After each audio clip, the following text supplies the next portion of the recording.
culture is not something that it's a technology that you adopt and start utilizing that or start implementing that culture. Culture has to be lived by people.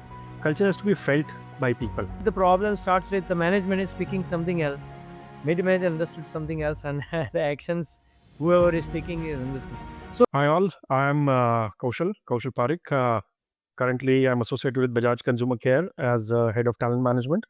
And overall, it's like 20 plus years of experience, and it has been into the domain of learning, engagement, performance management, okay, health and well-being. Thank you, Kaushal. I am Hardip Baria here. So it's wonderful time and wonderful topic to discuss about. So I'm basically an engineer turned into HR professional and seen both side of it on shop floor, say like a shop floor to the corporate level. The topic of wellness is well established, but we need to explore more. So my journey is more about exploring the area in terms of HR, in terms of engineering, and then the wellness is what we are looking here for today, right? Great. So good to know that. For me, like I'm hardcore HR professional right from my education side of it. But from your end, I'll be getting a very different perspective of into the business side and then moving into an HR professional. So that transition also brings in a lot of value addition to the overall process in which the HR operates. And of course, this subject as an HR, we always think about our employees. So you have been into the both the side of it. So very easy for you to bridge that gap. So great to have this conversation with you, Hardeep.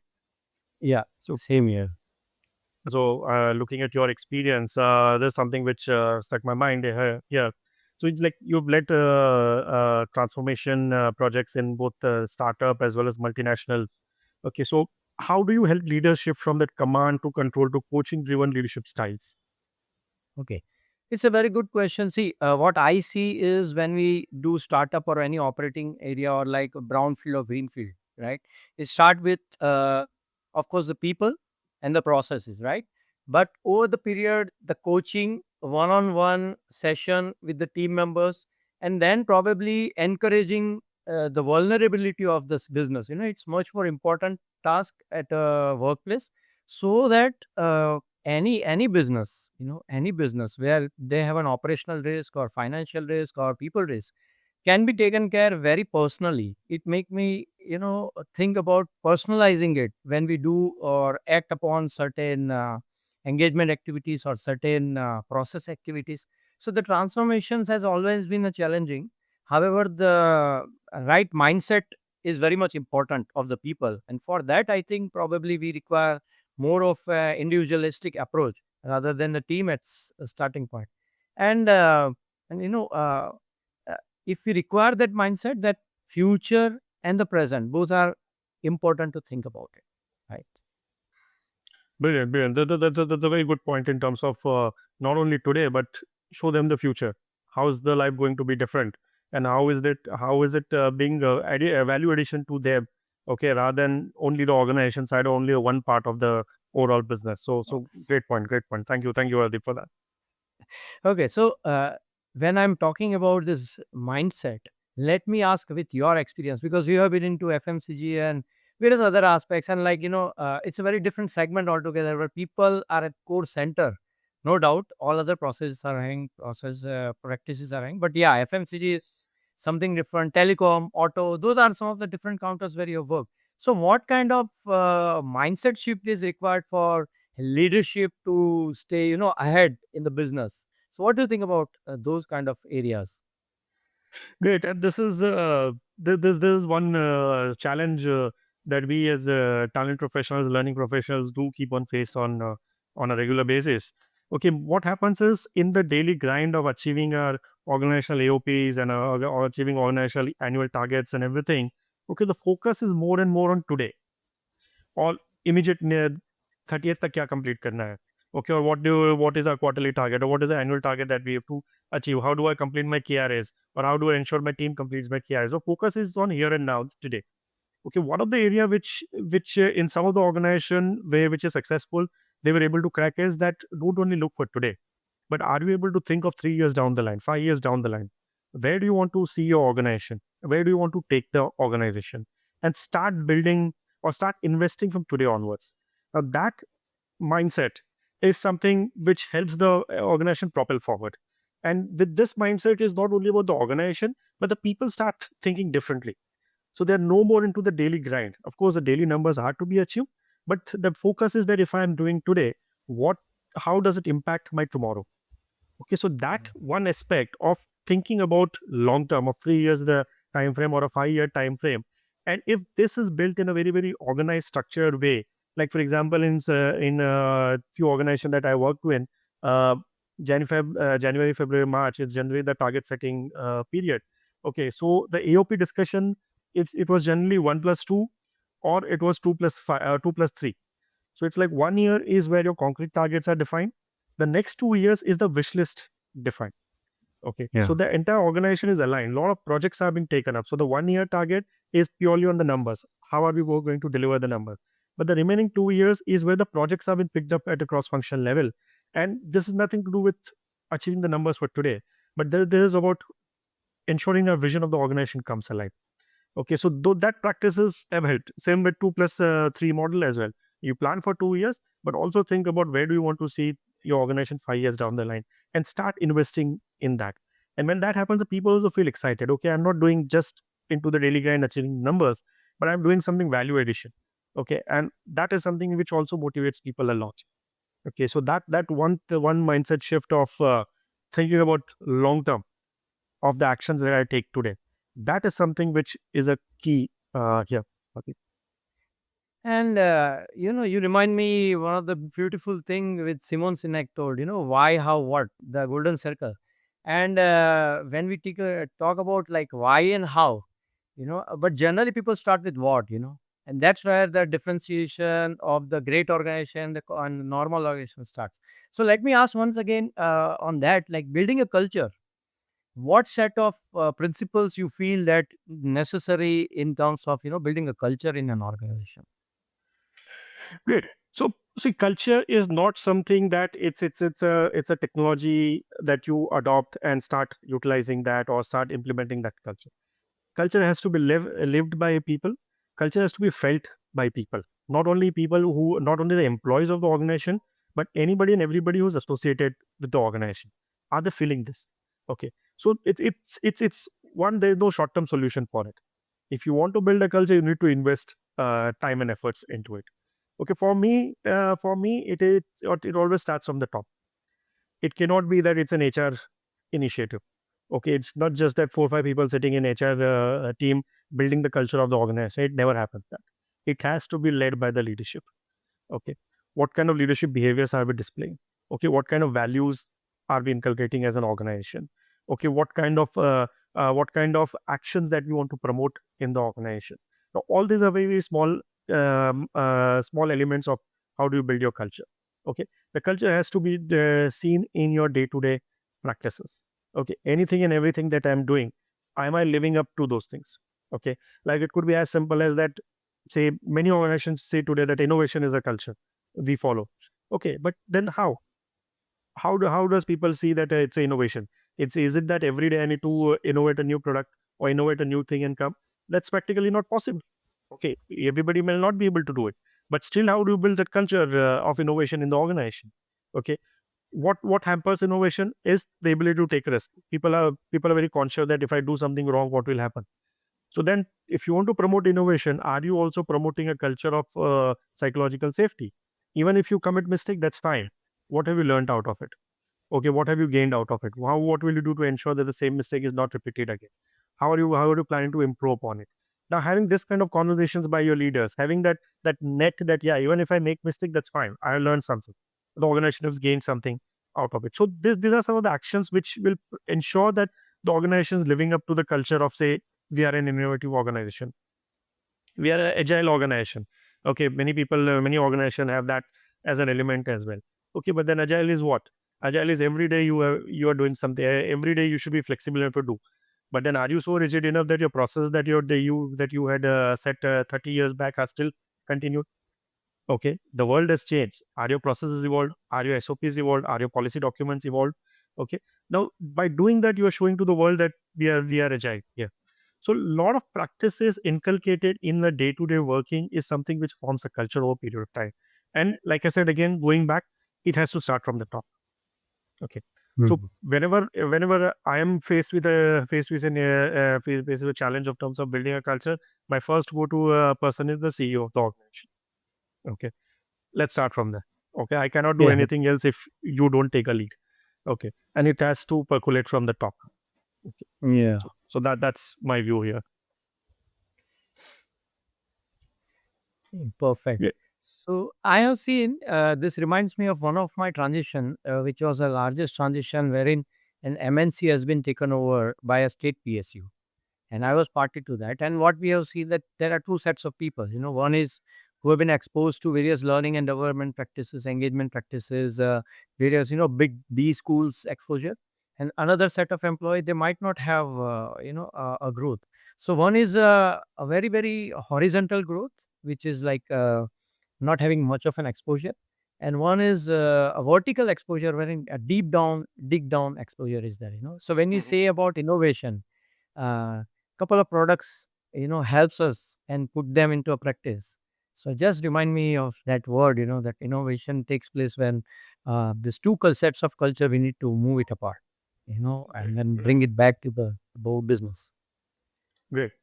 So there's something which I want to ask you as well, and there's something which you had touched upon in the first question there about the leading transformation side of it as well.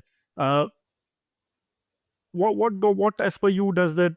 What do you feel, or what your experience says that the purpose-led leadership looks like? Oh, what a wonderful word, purpose. When we talk about purpose, I mean, a beautiful question again came into my life when I was reading something. What is the purpose of your life?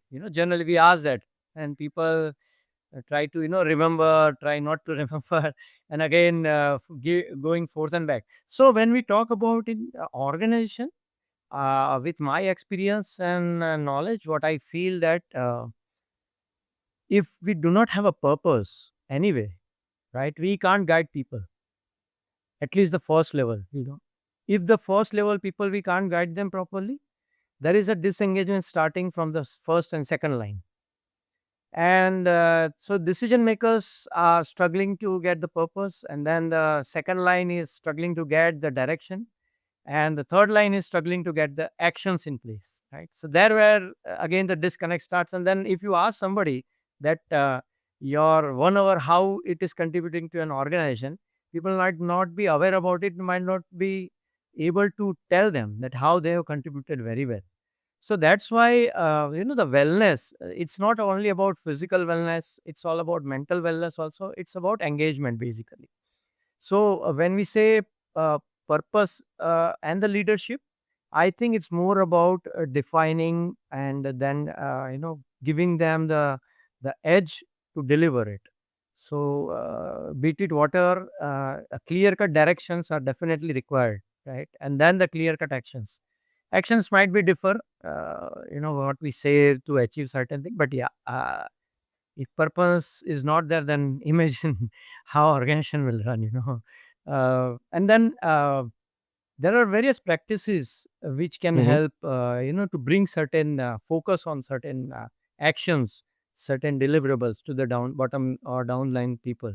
So what according to you and your experience, what kind of initiatives have you seen or came across that helps a lot in terms of bridging the gap of this wellness and leadership?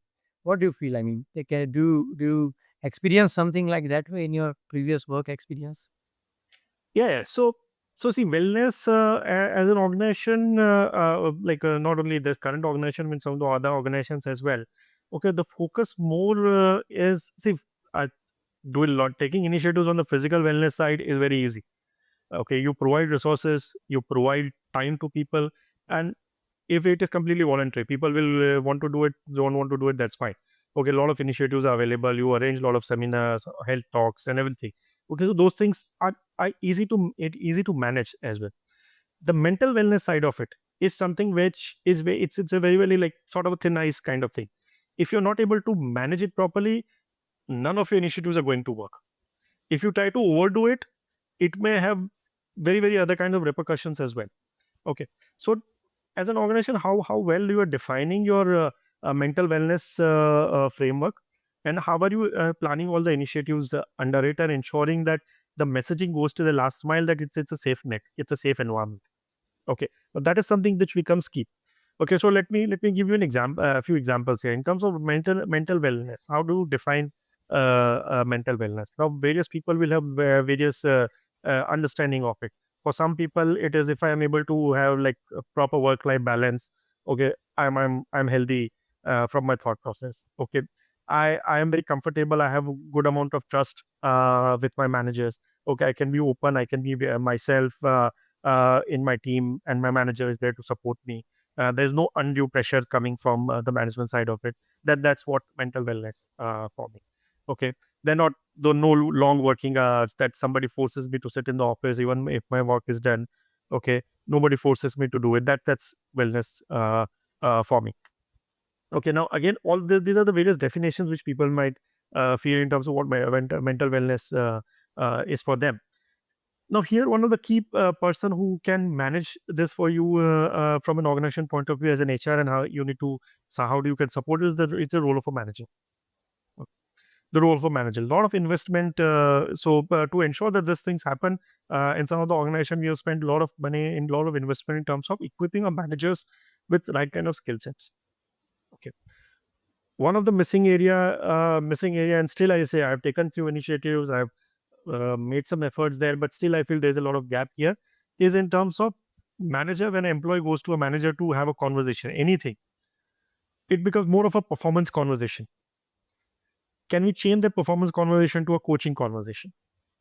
Okay. Yeah. Now, by say coaching conversation doesn't mean that I need to train all my managers to ICF and get them certified to it. No, but your small regular actions, the coaching actions or coaching behaviors that we say, in terms of, rather than telling, ask. Okay, Right. can we start inculcating those kind of behaviors in our managers? Okay, in some places, not even some places, in some managers who after going through the intervention, when they started practicing it, the people have seen stark differences. Okay, immediately in the next year, the engagement survey scores spoke very, very different about it. Okay. Now that is something which I feel is a very key element when we're talking about the mental wellness. Okay, it's not about having that a third party vendor, employee assistant vendor with you. Okay, if the person is not getting enough area or enough time and space to vent out their point of view within the organization, they're not going to go and speak to a third party counselor. Okay, and the Right. manager is the closest one. The person spends majority of time in the organization with the manager. Can manager play that role? Okay. So small coaching behaviors of, like, say, moving from telling to asking. Okay. Every conversation ending with, okay, what was my key takeaway from this conversation? What did you learn today? What do you feel can we do differently? Okay. How do we move forward from here? This kind of conversations may builds in a very, very good, a very, very strong psychological safety net for the employees. That I can be myself with my manager. And I think that is the start of mental wellness culture in the organization. If that is established, and then you can start building over and above it. Over and above it. These are basics. These are fundamental things the organization needs to invest time in. And I feel manager plays a very, very crucial role here. Yeah. So how about you? See, generally your experience comes in from a startup as well. Okay, now startup is generally seen as a very, very high energy, very, very aggressive kind of environment. Okay. How have you all created the psychological safety net for the employees, or build trust amongst the employees? And then, if you were able to do it, what kind of challenges you had to overcome there?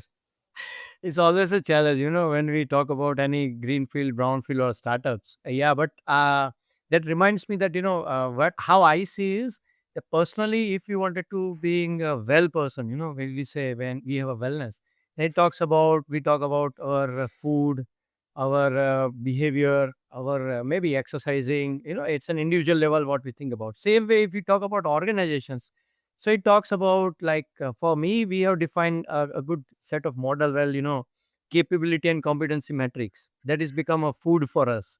So we start Mhm. with something like that where we put it up. Then when we talk about individual like exercise, For the organization, it's like PMS, right? Set of PMS system which we put it, and then learning and development information. That's so startup. The challenge is the pressure is huge for the business. Maybe it got start with haphazard stuff. You do not have a proper system and processes, and it will bound to happen for 6 8 months, 1 year down the line, till the time when the business start rolling up. Once the roll up starts, then definitely all these vitamins, what we require for the business, definitely we need to inculcate and the systemize and processes, right? So I feel that for startup, the more we focus on business, the more we focus on put emphasis on capability competencies. So from the scratch, if we do that, it's amazing thing if we are able to put it. However, I have seen lots of challenges into that because startups again lots of attritions happens. A lot many people just come, just go, and they might be understanding the culture. So definitely, if certain kind of system we put in place, then people have a trust in the product, in the process. And what I have found also very difficult and challenging in various scenarios is as an HR we put lots of products, but those are not sustainable most of the time, right? And then the people lose interest and trust, and then the questions arises out of the time. So maybe one or two good product where we can give platform to the mid management or the pivotal point, or then the most important aspects where the workers is also working, right? So these are some of the thing which I feel that that helps organization in whether they are startup or operational, that will help us to grow and to sustain the particular environment, and then again slowly go. So continual improvement will help in that scenario, right? And the last thing which I found that you know building trust, right? That's again in startup it's very very challenging. In greenfield, brownfield, again, it's very challenging.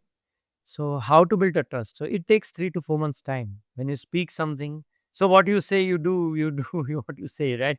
How hug the talk, what we talk about every time. So, are we doing that, properly with all the objective and the focus approach? That will help, I think, probably. Okay.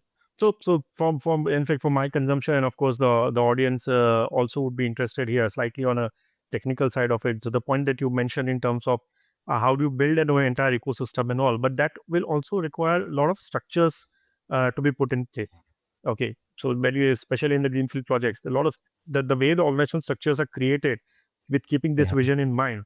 Okay. So what's your experience into it? So how do you how have you gone about creating the organizational structures for scale? Oh, beautifully asked. Well, I see. There are various structures which I have seen, like horizontal structure, the vertical structure. Vertical, when I say it's like specialized structure, people are in specialized role, and they have been developed over the period over that. Horizontal is like people are given, mechanical maintenance, also given an operational charge. Then that slowly they'll given the planning and purchase and everything. They keep rotating. And when we talk about organizational level, again, centralized approach or decentralized approach. So it's Mhm. completely dependent on the business, the outlook of a business, I think. If it is a utility or like FMCG, probably at times certain functions require centralized approach, and then decentralized is much more effective. The decision making given at certain locations or sites or whatever areas, right? So probably that will help in terms of organization structure. And of course, the mistake what we found in the structure is sometimes uh, there are not financial matrices in place. There are not authority matrices are placed. And people, tend to imagine or think that whether this is my role or not. And they try to get afraid to take decision, which is not giving comfort to either the, senior management, either the junior management. So I think Yes. probably defining some of sort of organizational structure along with accountability, the financial metrics, the role responsibility metrics, and some sort of decision making, tool that I think probably help, and that become healthy for the organization also, because once the person is aware about, they're conscious and they're aware. Both things will help to build, a rapport and the trust. So I think that will define mostly the outcome what we are perceiving. right? And when I'm talking about that, let me ask you that, you know, most of the time CXO bench generally takes decision, you know.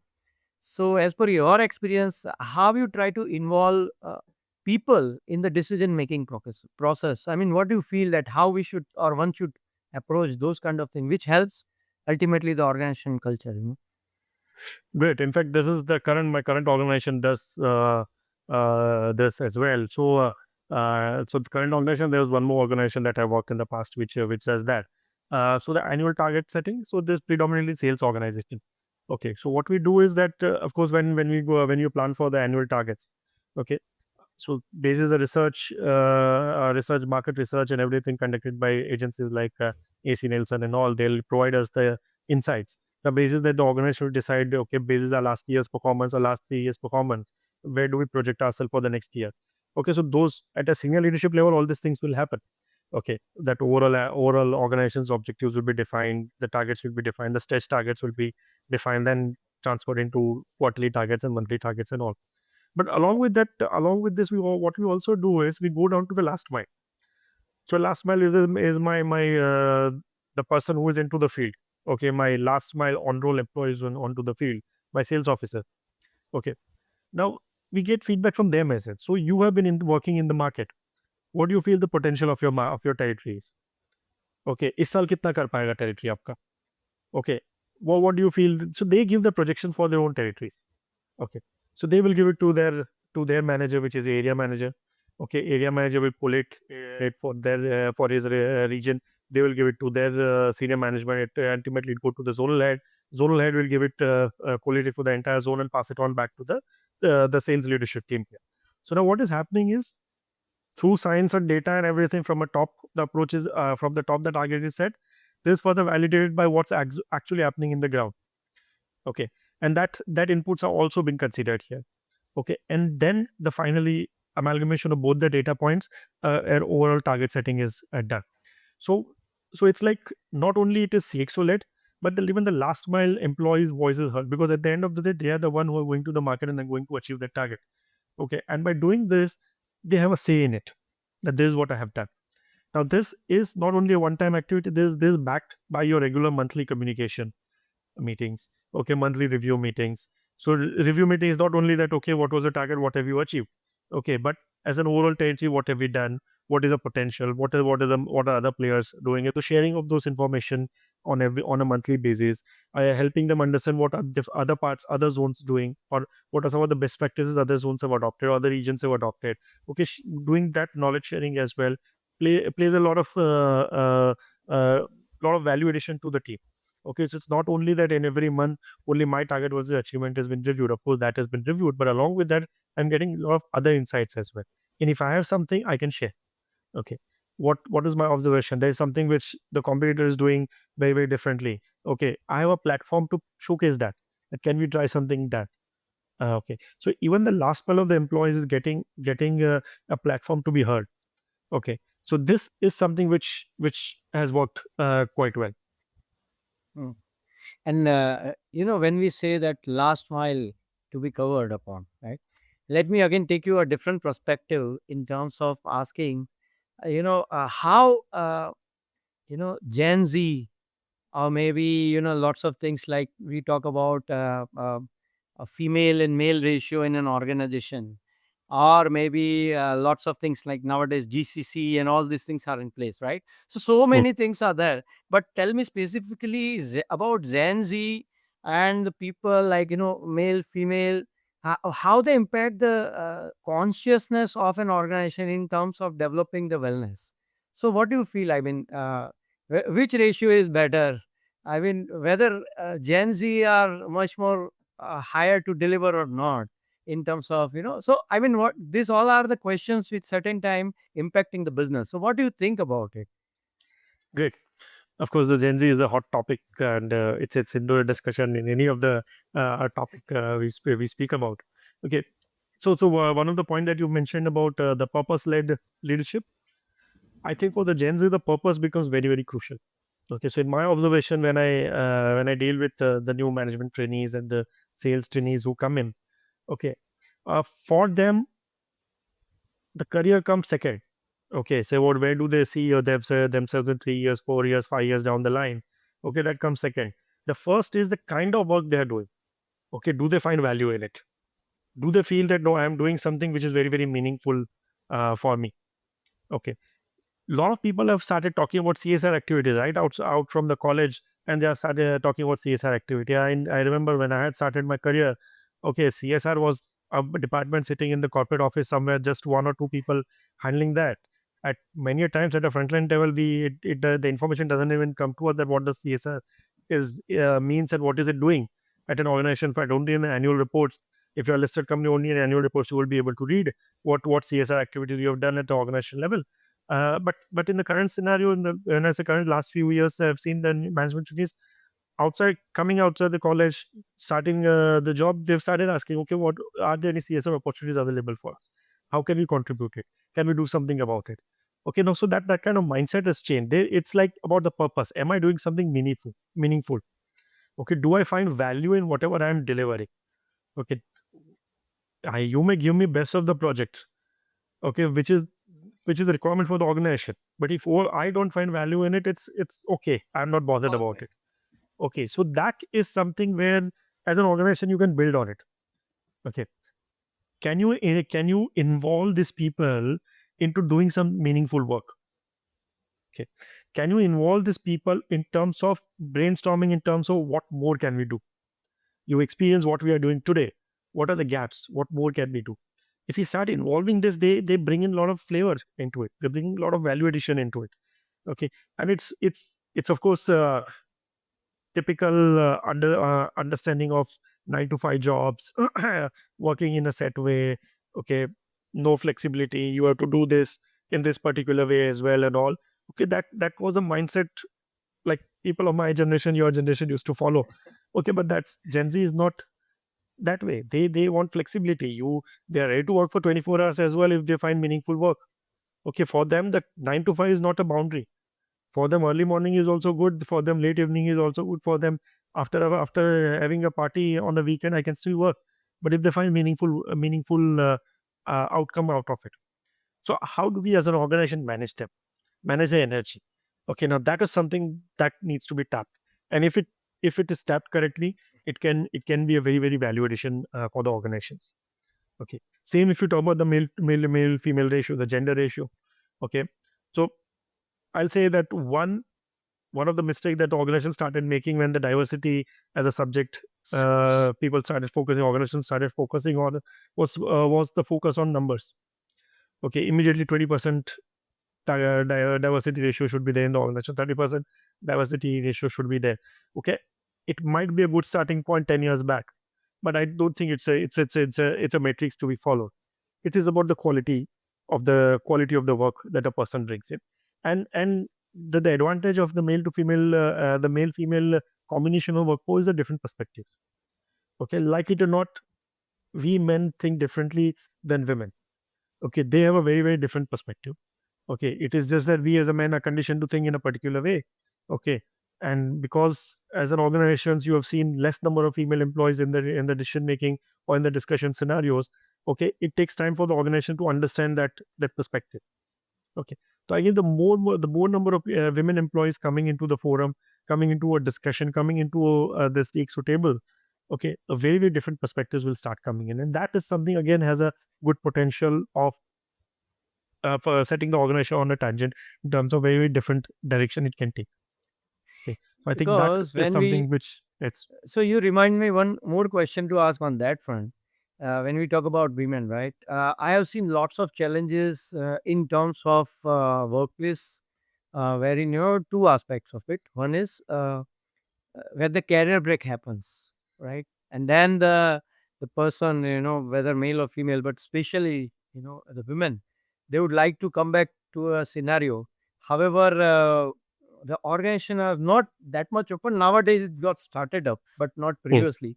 But then, what do you think that such people who are actually focusing on, again trying to come back to a particular industry or organization, how should they approach this? Is I know this is bit not related to wellness as workplace, but I'm talking about the person who has already worked having 15, 20 years of experience, maybe 10 years, and then again trying to, because ultimately that is impacting the wellness of self, right?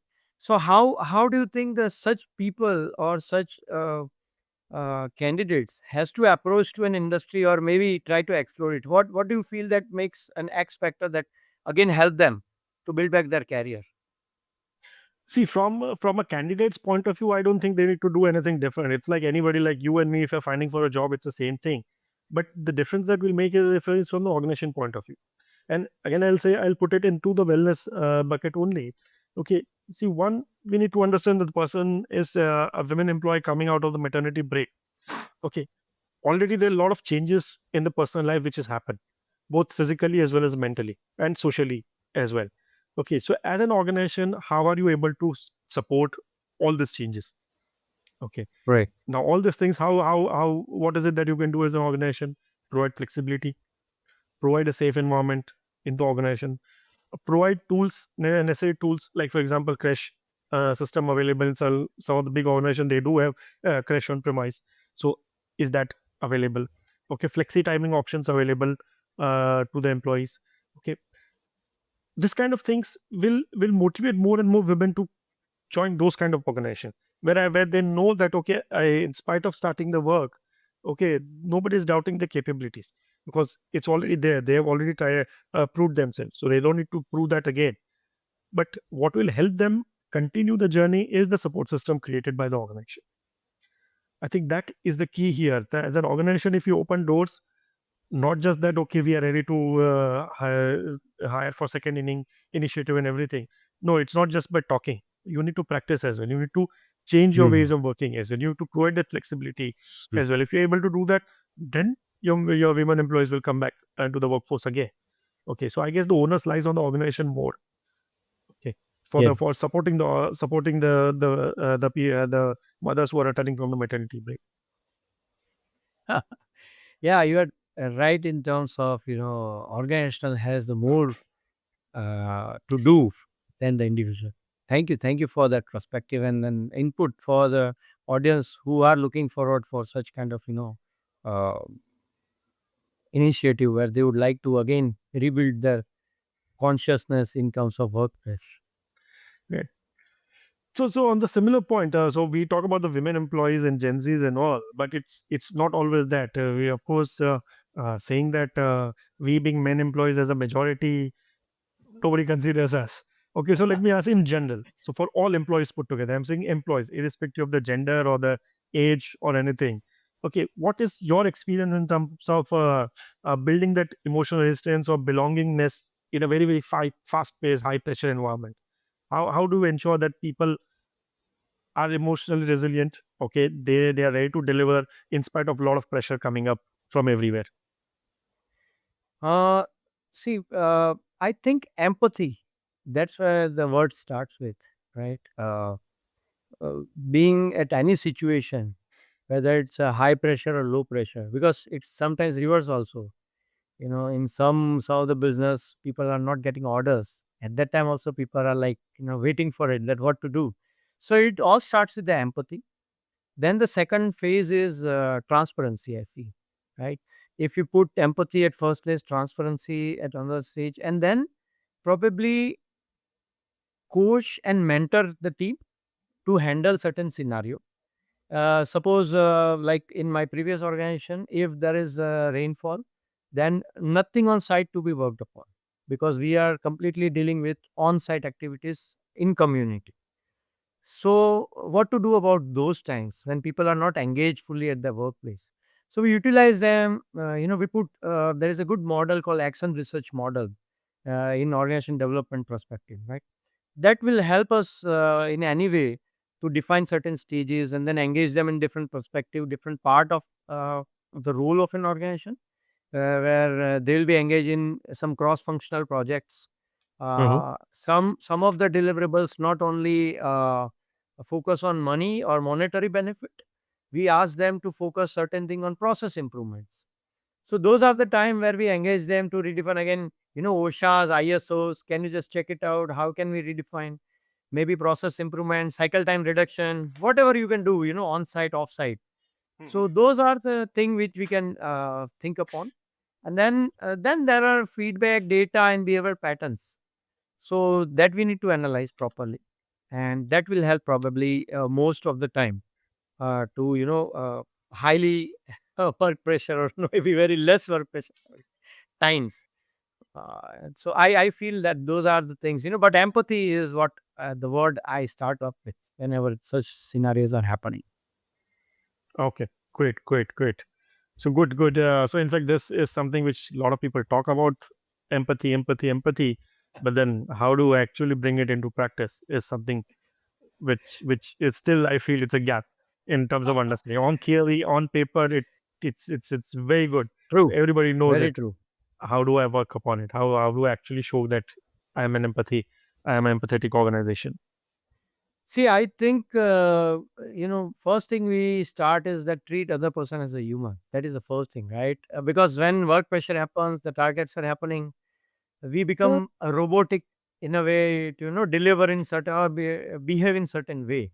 So being human is the first thing. Like then I think about my home. Whenever such scenario happens. So if we are at home and certain things happens, that how we behave with our kids or our parents or our wife or our relatives. Uh, Organization is also like the same mode. So we try to put some practices, specifically the pivotal point, what I call them as a managers, senior manager, mid management. We need to engage them more, give them more empowerment to deliver such drastic probability of risk into an opportunity. So I think they are the pivotal point. We need to emphasis more on them, giving them more empowerment. uh, they should speak the same language, right? I see the problem starts with the management is speaking something else, mid manager understood something else, and the actions whoever is taking is understanding. So keeping them aligned with the same tone, same languages is the key, I think, where we try to focus on more human angle and bring more empathy. Because then people talk on certain words, certain behaviors, certain set of skills. And I think then the gaps are there, then try to improve upon or maybe, led by it, whatever we say. So I feel this is what, and learning and development plays a vital role in that. That's why, most of the time, some of the organization feels that it's like, whether it's an investment or it creates assets or liabilities, they don't know. They generally treat it like that way, whether my money or investment is but it gives over the period of time, right? It's a longer term where you develop such mindset of managers and senior leaders and juniors, where they speak the same language. I think that will help. Great, great, brilliant. So very, very pinpointed question here, deep into. So we're talking about the wellness, well-being side of it. So any initiative that you're very, very proud of, or you're very happy that this initiative that I launched in the area of well-being and it has worked very well for the organization. Well, we have done quite a lot, but yeah, I remember in one of my previous organization what we did is the internet, I mean, the focus was not wellness at work, but work of wellness, right? So how we started is, typically we start engaging for the learning and development intervention for the people is like decision making, problem solving, leadership capabilities, and so many topics which in and around, the managers find out and then review happen. But Mhm. in that organization, what we started is the training or the learning is like art of understanding painting, right? DJing, right? Filmmaking, 2 days workshop. Now, what happened? This sort of different information, completely different assignments, can bring so many possibilities of the people and their perspective. And I think that helps over the period of time if you inculcate such kind of trainings and involve people, not with their passion, but their involvement. It happens that they are going to be a good decision makers, and good decision making helps a lot in terms of organizational perspective, in terms of personal perspective. And the second aspect, so first is decision making, effective decision making, which helps. And second is gut feeling. Over the period they develop gut feeling, because Mhm. sometimes when I see, we started with art of painting, art of understanding painting. People thought, "Arey, 2 days, what we are going to do?" I mean, paintings you don't know. But when after end of 2 days, they come up with so many things. where they feel that, and when they are in practice, I think that their gut feeling has been enhanced in terms of taking decision making. So those kind of intervention, I think we generally kept doing it, and I am again going to start this kind of thing in our organizations also. So those are some of the initiatives I feel make a big difference. I mean, this is a different perspective I have not thought of any time, but when we practiced across over the period of 3 to 6 months, it makes lots of changes in the people. No, I agree. I Right. agree. In fact, there's something which I just sparked my thought. In one of the organization, when we launched LinkedIn Learning as a platform at organization level, it was like 20,000 plus employees there. Okay, and first quarter we tracked the responses in terms of how many people are onto the platform, what are they learning and everything. And to our surprise, majority of the people were learning. So out of 20,000 people, 30% employees were learning the art of photography on LinkedIn. So that correlates to what you're saying, that rather than employees pursuing their passion on their own, as an organization, can you provide them platform to do that? Yeah. Okay. Okay. So in fact, this also triggers that one more another organization. We also started something called as interest groups. Okay, so rather Yeah. than organization is just facilitating by bringing like-minded people together. Okay, so it's a platform where you can come together, and I'm introducing you to five other people who have same similar interest. Now collaborate with each other and work out whatever you want to do. Okay, whatever support is required, that's where we come into the picture. But it's a self-managed group. Now that is something also which worked very well, where they felt that okay, the organization is not interfering in our passions, but they're giving us a safe place to pursue our passion. Okay, Mm. so that's something I completely agree with you. Works quite well. It's all about creating that what I can say, the learning platform, the psychological learning platform, what we say. Hmm. So in your experience, uh, who is much more influential, either leader or the managers, and then how you try to differentiate at times with their maybe rewards and recognition. So I just wanted to understand that uh, when it comes to reward and recognition, people are having subjectivity or biased approach. Have you came across such an incidents where such things happens, and how then you define, because ultimately that leads to a wellness of mindset. Hmm. So what are your takes on this? Yeah. So two parts. First part is who's more influential for an employee. It's always manager for me. Okay, leader plays a very very limited role. When I say leader, it is the organization leadership, but the manager is on a day to day basis influencing the mindset of the employees. Okay, in any way, layman terms, if you see for any employee at any level, for them the organization is my manager and one level above that. That's it. That is my organization. Okay, if I'm happy with these two people, if I have trust with these two people, I'm happy with the organization. Okay, so the manager plays a very very important role here. That's full stop there. No other discussion there for me. Okay, the other part of it, which is in terms of the reward and recognition, is again one key element here is the transparency of the processes. One, having the standard processes and how transparent it is. Okay, so it's not about creating the process and creating the SOPs and keeping it with the HR.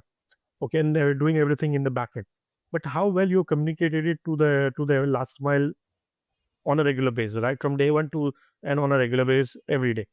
How are you communicating that? Okay. Any reward, may it be monetary reward or non-financial reward. Okay, the criteria which are defined, are they transparent enough that every person, just by reading the criteria, just few statements, they're able to clearly understand. There's no ambiguity in it. Okay, so anybody is getting that award, people are very clear that okay, because the person has displayed A, B, and C, they're getting reward out of it. Okay, so one, very clearly defined processes and policies and transparently communicated it to the last mile. Okay, this is both in terms of tangible as well as intangible rewards. You talk about spot awards, or you talk about quarterly rewards, or you talk about incentive systems, or your success bonus or variable pay payouts or increments, everything. But the transparency is very very key here.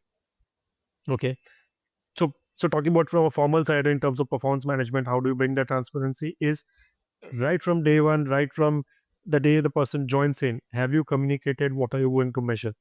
How are you going to measure? Okay, which starts from right from say goal setting. Are the goals created in such a way that they're made very very objective? There's no ambiguity in it. That at the end of the year, okay, the employee had a different setting, the manager had a different setting. No, it's very very objectively written goal statements. Okay, so right from goal setting, is it very very clear, transparent, standard way objectively goals are created or not? Okay, feedback.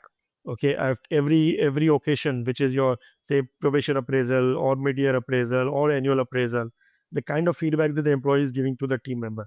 Okay, is it very very clear, is it very clear, very objective and forward looking? Okay, not about the doing the post-mortem of what has happened till now, but it's forward looking. Okay, all this has happened, what now? What do you intend to do next? How do you want to correct from here? How do you want to build from here? Okay, having those kind of conversations. Okay, now this itself in a way builds it again transparency throughout the year, so that at the end of the year, whatever rating the person is getting, whatever the rewards the person is getting, is very clear that I have done so and so things, and because of this what I have got. Okay, it's not a post-process dishonor that during the entire year I've got very very different message. At the end of year, it is a completely different message.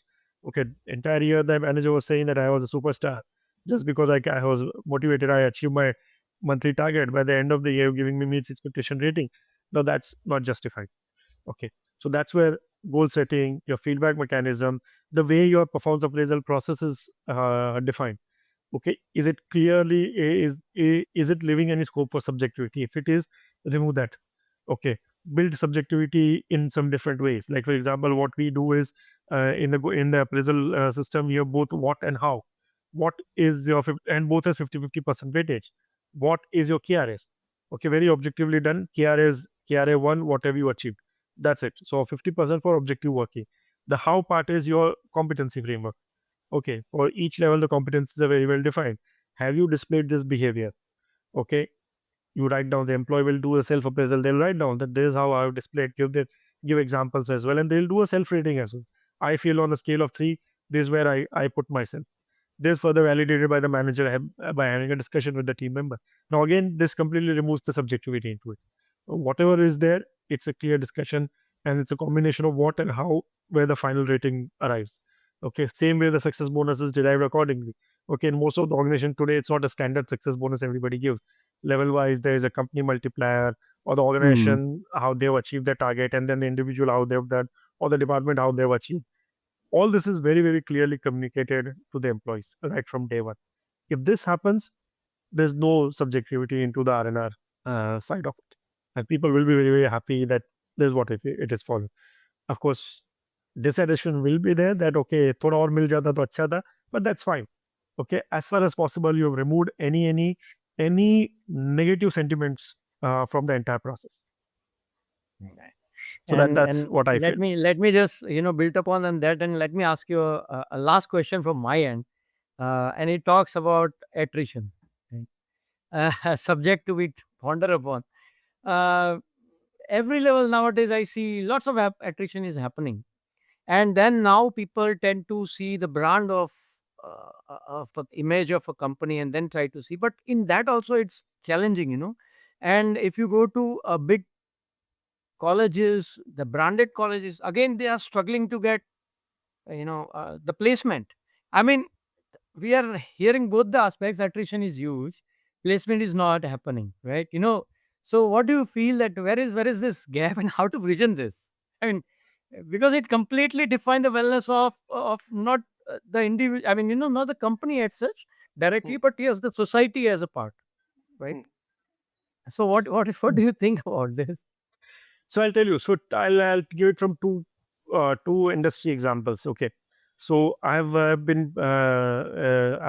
experience into both, which is high attrition organization, which is very very completely sales and service focused organizations. So there, the purpose of reason for attritions are different, and the purpose for backfilling is different from the campuses and all. And there are very stable organizations like core manufacturing organizations as well, where the attrition is there, but comparative to the sales, it is less. But still, there is a challenge. Now, in both the places, the reasons are very very different. Okay, when it's completely predominantly when we talk about the sales driven organizations, The reason is very, very clear. It is a high pressure environment. Okay, the frontline sales team. Okay, the opportunity to earn. Okay, it varies from organization to organization. The bigger the brand, the more opportunities you want. So that's why you see a lot of churn happening within the same set of industry. Or even if you're giving, if the person is getting 10,000 additional per month, they'll shift. It's not a big amount, but still they'll shift because because the base is low, and they find value in that even additional 10,000 rupees. Okay, so that's the reason for attrition, that the earning opportunities are, I have to earn my earning. Okay, it's like completely linked to my target achievement. And of course, when it's target achievement, it's a high pressure environment. Okay, so wherever I feel that it's a very, very strong brand, the brand will sell on its own. It's easier for me to achieve my own target. So I prefer working in those kind of industries, or those kind of companies rather, not industries, but those kind of company. That's where which is causing attrition in this kind of environment. Of course, saying that, the manager again plays a role in this kind of environment. If the manager is ruthless, it's very, very target driven manager, it further enhances the attrition numbers. Okay, but if the manager is supportive, it plays a role in controlling attrition a lot. Okay, may it be BFSI, may it be FMCG, may it be a retail environment, may it be telecom. This is the common thread. If you talk about the other side of it, which is your core manufacturing organizations, okay, where you have people longevity into the organization, people stay with the organization for longer time. There, the purpose is very, very different. There, I've seen in my observation, there are two main reasons why the attrition happens. One, people don't see career growth. I don't have a visibility of what will I do. I spent already 8, 10 years into the organization. What next for me? Okay, when is the next promotion coming, or what is the next role that I am doing? So that's one group of people who have spent substantial time in the organization. And the second group of people who don't find meaningful work happening. They are technical people, and if they don't get an opportunity to work on the technical expertise, they are not satisfied.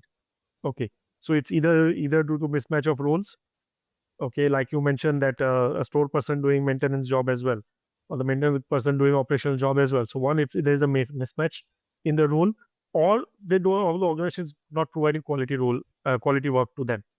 So their technical expertise they are not able to utilize. Okay, so that's another reason why the attrition happens. We will also talk about campuses. That on the other side, the campus is a finding difficult to hire people and all.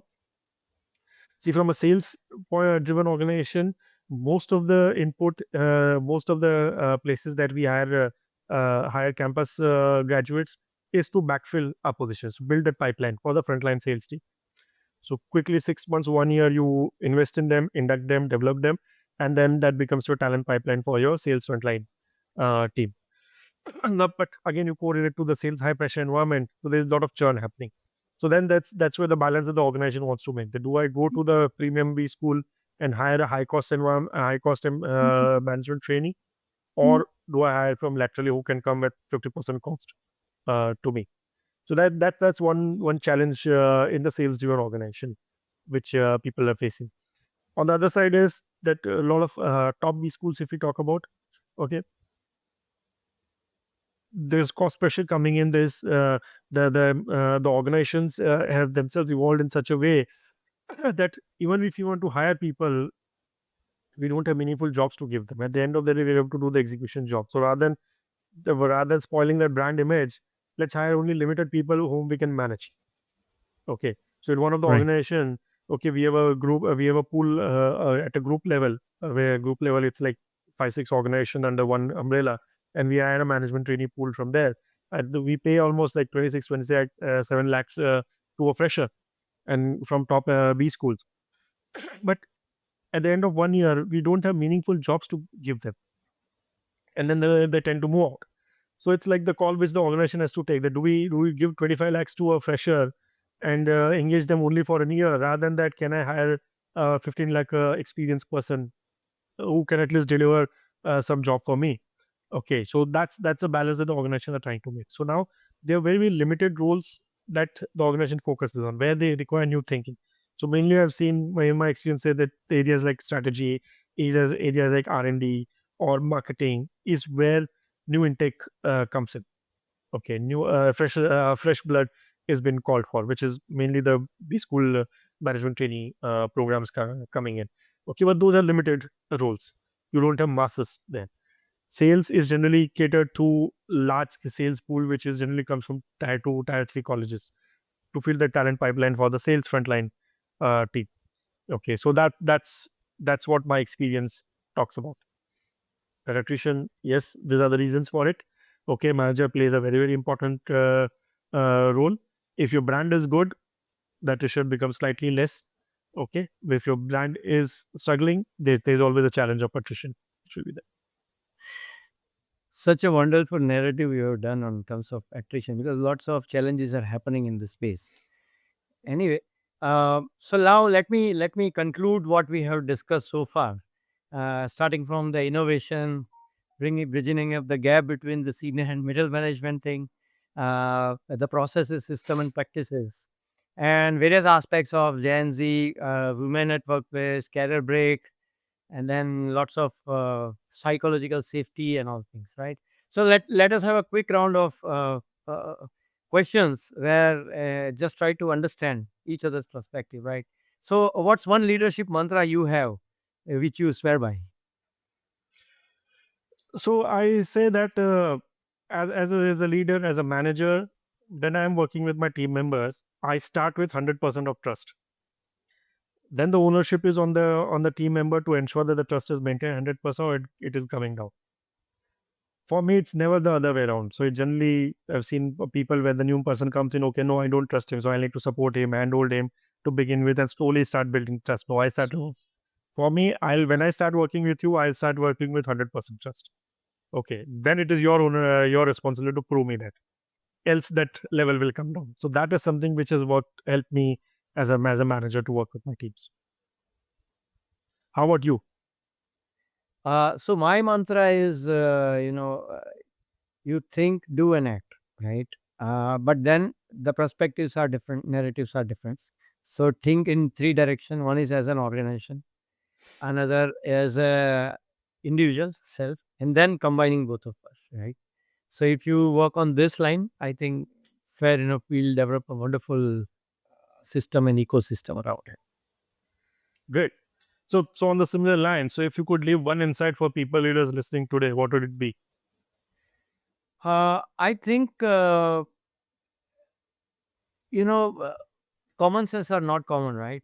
So, so, so I feel that we need more of a common sense when we approach any of the problem, which we generally are not, into a mindset. We immediately deep dive into a various reasoning and logic.